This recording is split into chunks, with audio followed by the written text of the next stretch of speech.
Hello, I'm Sebastian. Welcome to 9 Trees podcast. Today, I will summarize and review the book. Circuit Analysis for Complete Idiots by David Smith positions itself as a practical on-ramp to the language and logic of electrical circuits. Aimed at readers who may feel intimidated by equations, the book focuses on turning core ideas like voltage, current, resistance, and power into workable tools for solving real problems. It walks through how to read circuit diagrams, how components behave, and how to apply foundational laws that engineers use every day. Rather than treating analysis as abstract math, it emphasizes step-by-step reasoning, unit awareness, and common patterns that show up across electronics, power, and embedded systems. Readers can expect explanations of DC and AC behavior, methods for simplifying complex networks, and techniques for predicting what will happen before building a circuit. For students, hobbyists, and career switchers, the value is in building confidence. You learn not only what formulas to use, but when to use them, and how to check whether your answer makes physical sense. I will give you key takeaways from this book. Firstly, core quantities and the meaning behind the math. A beginner-friendly circuit analysis book typically starts by grounding the reader in the physical meaning of electrical quantities, because most confusion comes from memorizing formulas without intuition. This topic centers on the relationships among voltage, current, resistance, and power, along with the units that keep problem-solving honest. The book frames Ohm's law as more than a triangle to recall, showing it as a behavioral model for resistive elements and a quick way to sanity check results. Expect attention to power calculations and sign conventions, since these become essential when deciding whether an element is delivering or absorbing energy. It also helps readers connect abstract symbols to practical measurement, such as what a multimeter reading implies about a circuit and where common mistakes arise. By reinforcing dimensional analysis and consistent units, readers learn how to catch errors early, especially when converting between milli, micro, and kilo scales. The payoff is fluency. Once the basics are internalized, later methods like node voltage and Thevenin equivalence become easier because the algebra sits on clear physical intuition rather than rote steps. Secondly, circuit laws and systematic problem-solving. A major milestone in learning analysis is moving from isolated component formulas to whole circuit reasoning. This topic focuses on the fundamental circuit laws used to write equations that describe any network, Kirchhoff's current law at nodes, and Kirchhoff's voltage law around loops. The book likely emphasizes a repeatable workflow. Label nodes, choose reference directions for currents, mark voltage polarities, then write equations consistently. That discipline matters because many correct solutions depend more on clean setup than on clever math. Along the way, readers build confidence with series and parallel combinations and learn when those shortcuts do and do not apply. The discussion also typically introduces source types, such as independent voltage and current sources, and how they affect equation writing. By practicing with progressively richer examples, readers see how a complex diagram becomes a small system of linear equations. The deeper lesson is that analysis is a structured language.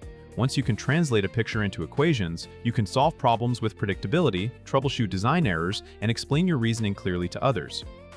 Thirdly, network simplification and equivalent circuits. Real circuits can look overwhelming, so simplification is a practical skill that saves time and reveals insight. This topic addresses the toolkit engineers use to replace parts of a circuit with simpler equivalents that behave the same at the terminals of interest. The book commonly covers series parallel reduction, voltage and current division, and transformations such as converting between Thevenin and Norton forms. It may also touch on delta-Y conversions for resistor networks that cannot be reduced by basic series parallel rules. The key idea is not merely performing transformations, but choosing them strategically, identify what you need to know, isolate the relevant subcircuit, and collapse everything else into an equivalent source and resistance. This supports typical tasks like estimating load effects, understanding how a sensor interface will respond, or predicting how changing one resistor shifts an output voltage. Equivalent circuit thinking also prepares readers for more advanced electronics and control systems, where blocks are routinely modeled rather than simulated in full detail. The benefit is faster reasoning and better design intuition, because you learn to see the essential behavior hidden inside a complicated schematic. Fourthly, capacitors, inductors, and transient behavior. Many learners are comfortable with resistors but get stuck when energy storage elements appear. This topic focuses on capacitors and inductors and how they change circuit behavior over time. The book typically explains the physical meaning of capacitance and inductance, then connects those ideas to practical rules, such as how capacitor voltage and inductor current cannot change instantaneously.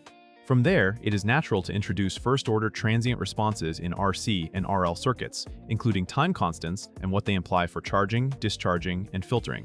Readers learn to interpret exponential curves, initial and final conditions, and the difference between steady state and transient intervals. Even without heavy calculus, a beginner book can teach how to set up and solve common step-response problems and how to check results against intuition, such as whether a capacitor behaves like an open circuit after a long time in DC. Understanding transients also has real consequences in design. It helps prevent unexpected delays, overshoot, and energy surges, and it supports troubleshooting when a circuit works on paper but misbehaves during switching. Lastly, AC fundamentals, impedance, and frequency response. Once AC enters the picture, circuit analysis shifts from simple resistance to frequency-dependent behavior. This topic introduces the concept of sinusoidal steady state, where voltages and currents vary over time but can be analyzed using phasors and complex impedance. The book likely explains how resistors, capacitors, and inductors respond differently to frequency, and how that behavior is captured by impedance and reactance.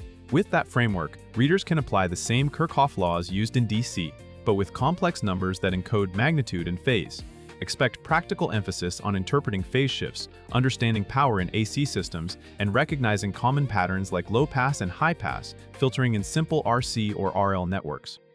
This material helps demystify everyday electrical phenomena, from why transformers and motors behave as they do to how audio and sensor signals are conditioned. By learning to think in terms of frequency response, readers gain an engineer-like lens for predicting what a circuit will do across operating conditions, rather than only at a single DC point.